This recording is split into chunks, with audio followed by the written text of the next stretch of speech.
Bismillahirrahmanirrahim. Di Jakarta ada Metro Mini, jurusan Gondangdia dan Cikini. Kisah kita hari ini tentang pemuda yang pemberani. Assalamualaikum warahmatullahi wabarakatuh.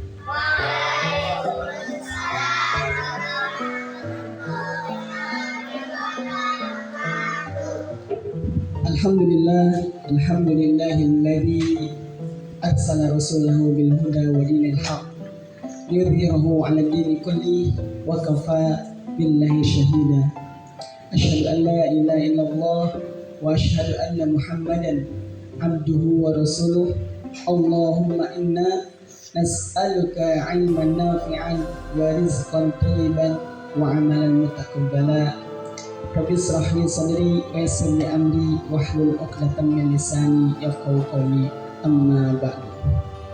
Yang saya hormati para guru yang dirahmati Allah Subhanahu wa taala. Di sini ada Ustaz Aziz, Ustaz Akmal, Ustazah Susi, Ustazah lupa saya, Ustazah Nuni, dan juga ustazah-ustazah yang lain yang ada di ruangan ini, yang kita berharap, kita doakan teman-teman ya, semoga Allah berkahi usia mereka, keluarga mereka, ilmu mereka, karena mereka ini bagian daripada tentara Allah yang menghadirkan ilmu untuk teman-teman. Dan juga tak lupa adik-adikku yang semoga menjadi para pejuang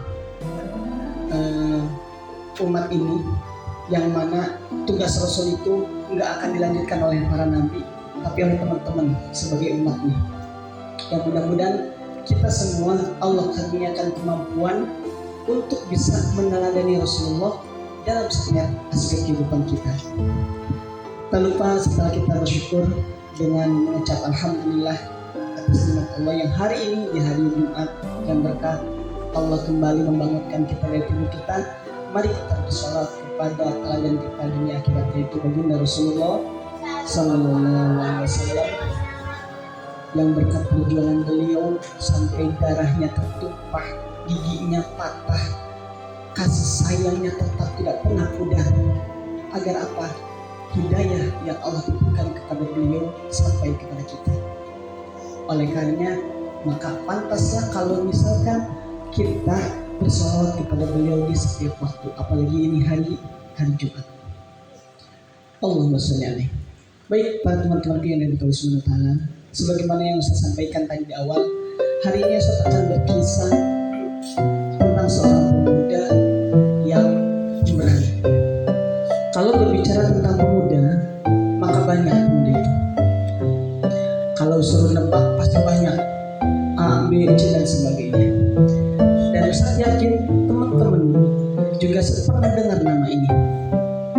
Nama beliau adalah Sa'ad bin Abi Waqqas. Siapa yang tidak pernah dengar namanya? Ustaz ini yang tidak pernah dengar. Tadi udah mau tunjuk tangan, ternyata pernah dengar ya. Sa'ad bin Abi Waqqas. Teman-temanku yang dalam Allah Subhanahu wa taala, saat ini adalah seorang pemuda yang terlahir dari keluarga yang mulia, ayah bapaknya terhormat, dan saat ini orangnya ketika usia 17 tahun lagi mantap-mantapnya, berbeda punya kegemarannya. Kalau kayak teman-teman nih pasti punya hobi. Hobi itu kesenangan yang tanpa disuruh pasti dilakuin. Coba disuruh, hobinya bermain atau belajar? Coba acukan yang hobinya belajar. Sekarang acukan yang hobinya bermain. Ada juga yang hobinya bermain. Jadi ada dua, bermain oke, belajar juga mantap. Nah teman-teman,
seakan-akan teman-teman akan mempersiapkan diri untuk apa? Untuk menjadi para guru, melebihi guru-guru yang hari ini di sini.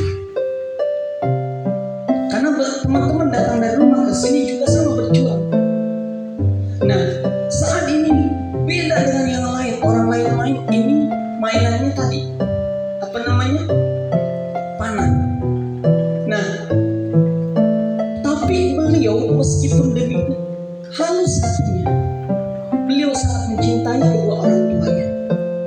Dan pada saat kondisi masyarakatnya jahiliyah, beliau tidak suka. Acak kabut apa yang mereka sembah, mereka kan berhala yang disembah. Nah, saat bin Abi Waqqas melihat ini, oh ini nggak baik, nggak nyaman, nggak tenang. Sampai beliau ini berharap pengen ada orang yang bisa mengeluarkannya dari kondisi seperti itu.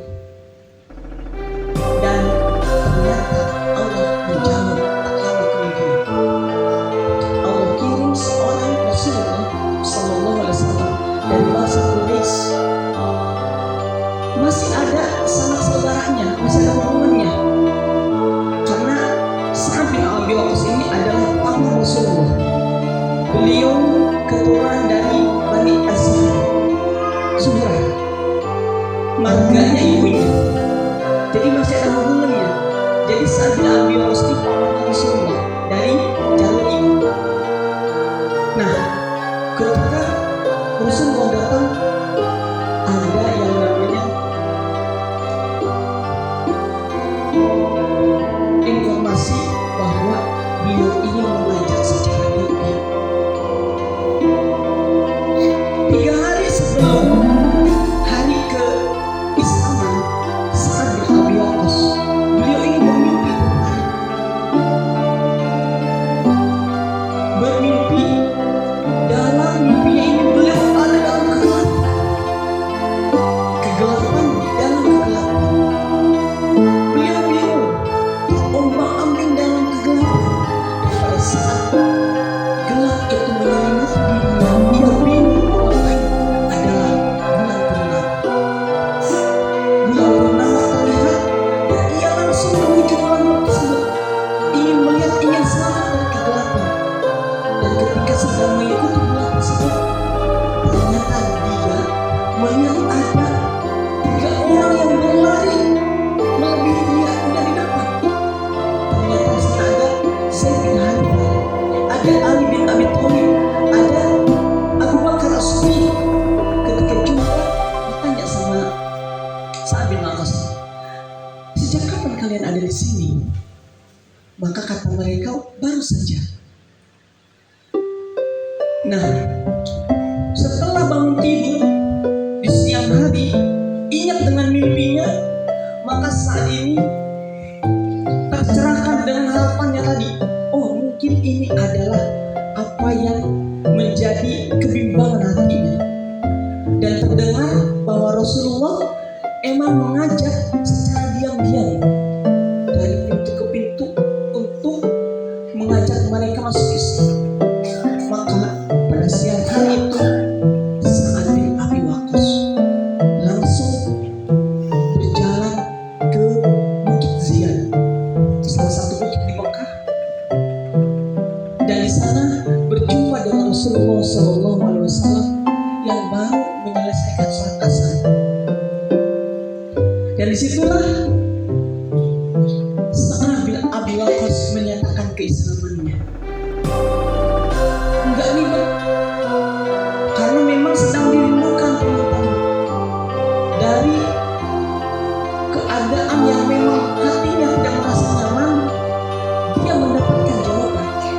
Maka datang pada panggilan itu, dan kata beliau itu adalah orang keempat dari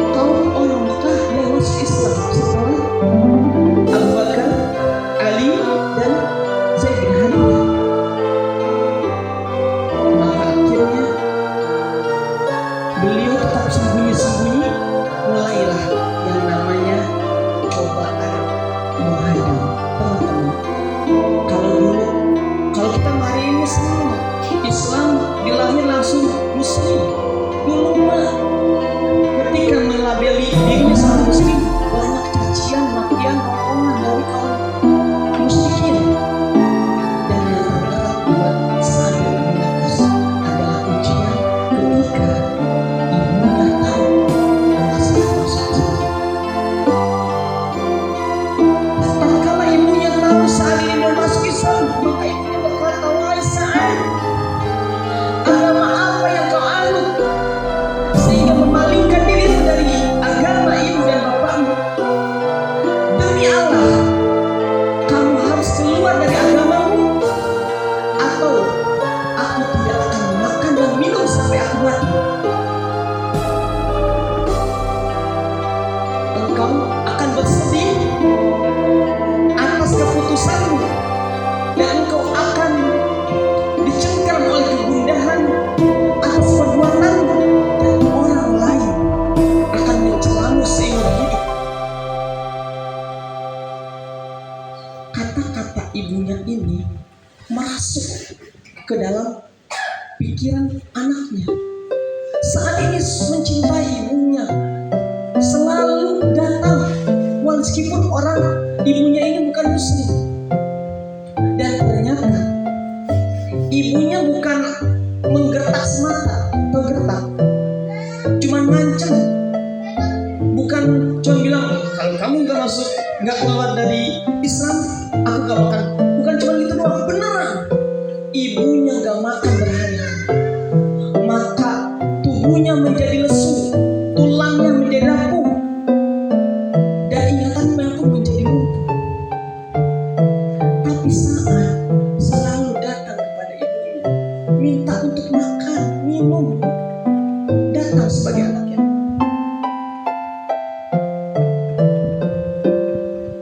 Sebagai anak yang mencintai kedua orang tuanya, dia datangin meskipun ibunya tidak suka. Selalu dia, ya ibu minum, makan, kan udah semakin beberapa hari gak makan. Bayangin teman-teman, kalau kita gak makan sehari aja, kalau di rumah mungkin bisa nangis sama ibu, teriak pengen makan. Ini ibunya kalau bahasa di demo itu gak makan berhari-hari, benar-benar nggak bisa bergerak, jadinya lemah. Tapi kata apa jawaban dari Sa'ad? "Bu, jangan begitu. Saya tidak akan keluar dari agama ini dengan alasan apapun." Meskipun ibunya ini udah benar-benar nggak mau makan, hingga akhirnya ada sebuah kalimat indah dari Sa'ad bin Abi Waqqas, "Bu, aku mencintaimu, sungguh aku mencintaimu, tapi aku lebih mencintai Allah dan Rasulnya. Demi Allah, seandainya ibu punya 1000 nyawa dan satu persatu nyawa itu keluar dari jasadku, aku tidak akan meninggalkan agama ini dengan alasan." Hingga akhirnya dengan kedengaran saat ini baru ibunya mau kalah. Kekerasan ibunya untuk membujuk Sa'ad bin Abi Waqqas keluar Islam kalah dengan kekuatan Sa'ad terhadap Islam, menempatkan Allah dan Rasulnya di atas segalanya. Maka ibunya akan mulai makan. Dan Rasulullah begitu bangga ketika Sa'ad ini masuk Islam. Bahkan ketika jalan, ketika pada suatu pertemuan, Rasul lagi ngobrol sama teman-teman dengan sahabatnya. Saat ini datang, maka kata Rasul, "Ini adalah pamanku. Silakan ceritakan paman-paman kalian." Ini salah satu kebanggaan Rasul dengan keislaman Sa'ad bin Abi Waqqas. Dan saat ini teman-teman, sebagaimana yang tadi disampaikan di awal, gak senang main-main, seakan-akan mempersiapkan peperangan. Pada saat panggilan perang ibadah teman-teman, maka Sa'ad bin Abi Waqqas beserta saudaranya Umair yang masih belum waktunya untuk, maksudnya baru remaja, itu mau berangkat menuju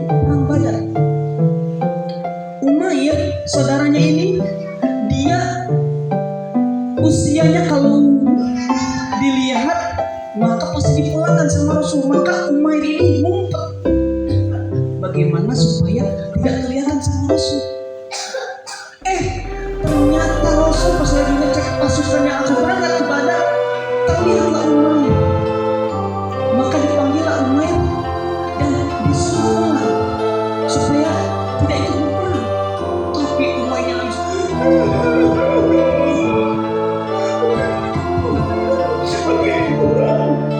Rasulullah melihat Umair yang begitu kekeh, tahu kekeh? Teguh, pengen banget ikut, gak tega. Akhirnya sama Rasul dibolehin perang, diikut perang. Dan pada saat ikut perang, Sa'ad bin Abi Waqqas merasakan dia bahagia dan antara bahagia dan khawatir. Tapi untuk sebagai seorang saudaranya, kakaknya, maka tali pengikat pedang itu disimpan di pundaknya Umair, diikatkan sama Umair supaya Umairnya ikut bahagia karena dia masih belum sedewasa kakaknya. Maka ketika perang pada usai, semua Sa'ad bin Abi Waqqas bahagia pulang dengan kemenangan, tapi meninggalkan kesyahidan. Umair syahid, benar-benar meninggal di peperangan. Kalau hari ini di Palestina berperang di Gaza, tinggal namanya saja. Maka ini saat mengharapkan kebaikan dari peninggalan Umair yang ikut berperang bersamanya, meskipun beliau bangga punya saudara yang semangatnya luar biasa. Nah, ketika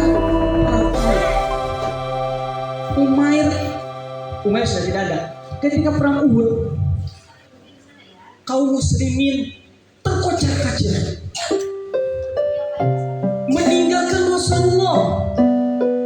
Semuanya lari. Yang berada di sekeliling Rasulullah tinggal kurang dari 10. Dan salah satu di antaranya adalah Umair. Sa'ad bin Abi Waqqas. Sa'ad bin Abi Waqqas ada salah satu di antaranya, dan beliau benar-benar seperti yang pernah diasah dari kecil. Beliau memegang busur serta anak panah, dan ketika memanah tidak pernah meleset. Berada di depan Rasulullah, memanah para musuh yang datang. Ketika memanah, Rasul lihat ini Sa'ad gak meleset sedikit pun. Maka kata Rasulullah, panahlah wahai Sa'ad, panahlah, pilihlah. Aku korbankan demi bapak dan ibuku, aku korbankan untukmu. Sa'ad yang sedang menjaga Rasulullah dari gempuran musuh semakin bersemangat. Kenapa? Karena Rasulullah memberikan semangat, jaminan yang dijaminkan bapak dan ibunya. Beliau sampai berbangga selama hidupnya berkata, tidak pernah Rasulullah menggabungkan bapak dan ibunya untuk seseorang kecuali aku ketika sedang perang itu. Maka saat ini benar-benar bahagia banget ketika menjadi tameng Rasulullah. Teman-teman yang berdoa Rasulullah, ketika Rasulullah sudah meninggal, maka bergantilah kepemimpinan. Setelah Rasulullah, siapa pemimpinnya? Abu Bakar. Setelah Abu Bakar siapa? Umar. Di sini ada Umar ya. Iya, itu Umar yang jauh namanya Umar juga. Semoga bisa seperti Umar Al-Khattab radhiyallahu anhu. Nah, ketika zaman Umar, teman-teman, maka Umar ini menjadi presiden. Kalau hari ini siapa presidennya? Jokowi. Dulu Umar jadi presiden, memberikan pengumuman kepada para gubernur, wahai para gubernur, kirimkan kepadaku orang-orang yang memiliki senjata, kuda, kekuatan,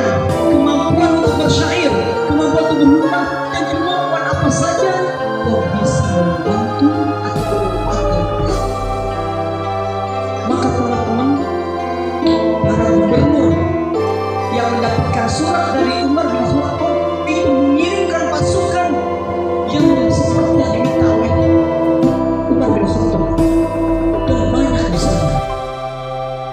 Maka ketika sudah terkumpul memenuhi kuota yang diinginkan, Umar bin Khattab bertanya kepada Ahlul Hal dan Ahlul Aqdi, siapa gerangan yang pantas untuk menjadi pemimpin mereka? Maka spontan tanpa bertele-tele maka dijawab oleh semuanya Ahlul Hal ini, seorang singa yang tangguh, Sa'ad bin Abi Waqqas. Mereka menjulukinya singa yang tangguh. Maka Umar bin Khattab memanggil Sa'ad dan memberikan amanah untuk perang melawan Persia. Waktu itu melawan Persia. Dan ketika hendak berangkat, Umar berkata kepada Sa'ad ini, mereka sudah bersiap berangkat semuanya. Maka kata Umar, wahai Sa'ad, jangan lalai karena mentang-mentang engkau adalah pamannya Rasul dari jalur ibu. Karena Allah tidak menghapus keburukan dengan kebaikan. Karena Allah menghapus keburukan dengan kebaikan. Wahai Sa'ad,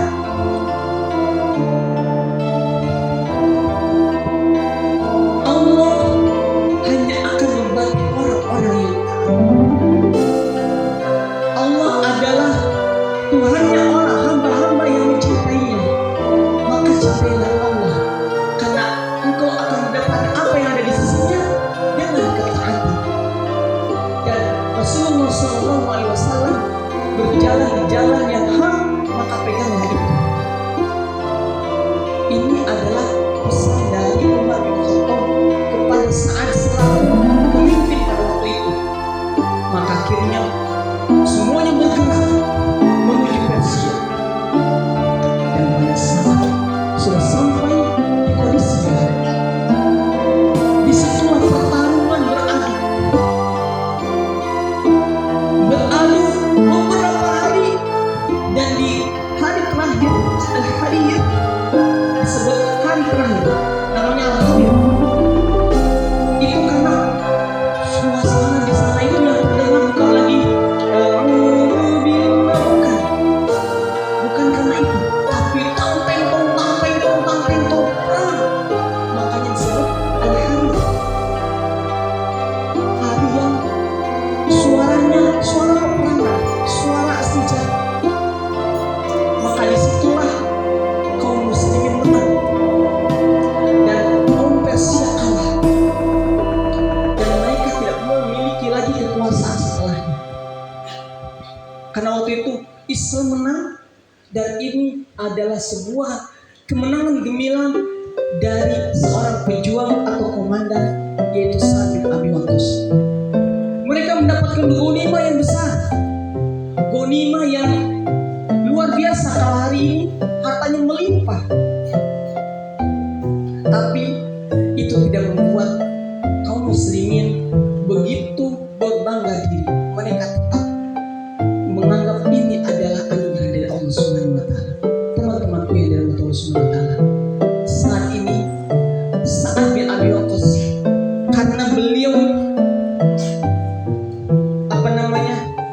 saking cintanya kepada ibu bapaknya yang kafir, Allah sampai menurunkan surat Al-Qamar ayat 15 yang bunyinya, wa in jahadaka ala an tusyrika bima laysa laka bi ilm fala tuti'huma wa sahibhuma fid dunya ma'rufa. Dan jika mereka memaksa kamu untuk menyekutukan sesuatu dengan Allah dan engkau tidak mengetahui pengetahuan tentangnya, maka jangan mengikuti mereka dan pergaulilah mereka dengan baik di dunia.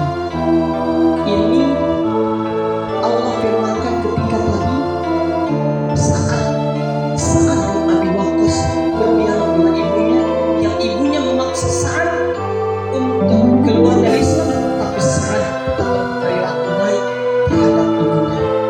Teman-teman yang dirahmati Allah Subhanahu wa taala, saat ini datang. Karena saat ini dikasih usia panjang, usianya panjang, hartanya melimpah. Tapi ketika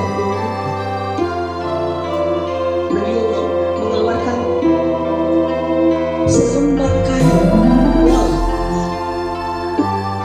beliau mengeluarkan selembar kain long yang kata beliau, kapannya aku dengan ini?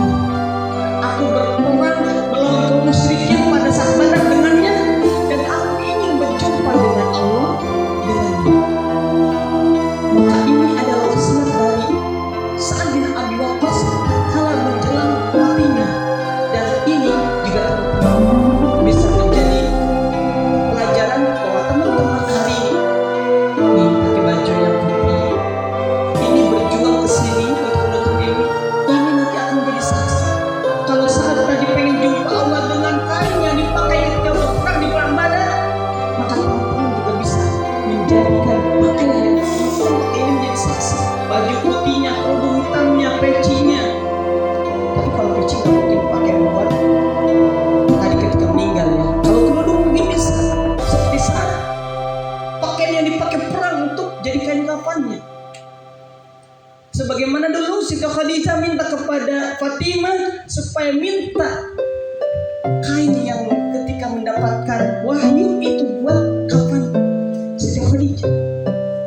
Nah teman-teman yang dirahmati Allah Subhanahu wa Ta'ala, itu diantara kisah yang hari ini saya sampaikan. Mudah-mudahan kita bisa mengambil hikmah dari itu, bagaimana kepada orang tua, terutama teman-teman ya, berbaktilah kepada orang tua selagi mereka ada, selagi mereka masih bisa kita cium tangannya, masih kita bisa turut taat kepadanya, ketika kita masih bisa melihat senyumnya, itu adalah bagian terpenting.